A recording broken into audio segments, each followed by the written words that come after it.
Програмата ја имаме и таа ги содржи сите приоритети кои ги поставивме.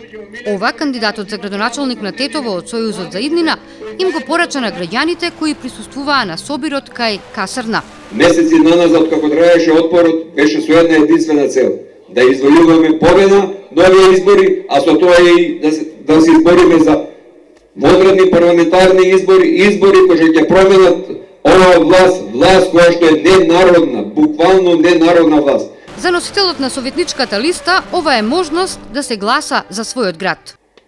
На 24 март да дојдеме до еден советник повеќе, за да можеме да ги реализираме вашите идеи, вашите предлози, бидејќи тоа се интереси на граѓаните на општина Тетово. На советничката листа на Сојузот за иднина се најдоа повеќе млади луѓе, кои ги представуваат партиите кои коалицираат во него. Сакам покрај основните животни потреби без кои не можеме да живееме, вода, струја, кров над глава, да ги споменам и проблемите од суштествено значење за опстанокот на младата популација во државата. Тоа е вработувањето.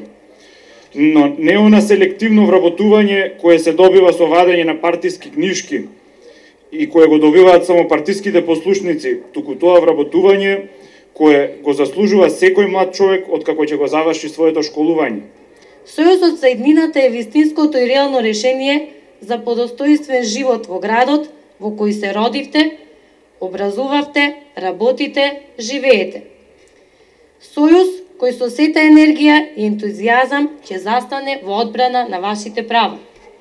Зборувам за иднина која режимот на Груевски фамилијата не ја ускрати, со кредити кои треба да ги враќаме ние, нашите деца, внуци, правнуци, до крајот на нивниот работен и животен век. Чест ми е што сум дел од овој успешен тим и представник на жените на листата за советници од Сојузот за иднината. Нашите средби ќе бидат секојдневни, каде што ние ќе ја представиме нашата програма, кои се нејзините цели и какви ќе бидат нашите заложби во правец на нејзино максимално исполнување. Сојузот за иднина продолжува со своите средби со граѓаните по тетовските маала. Вечерва се во населбата Колтук.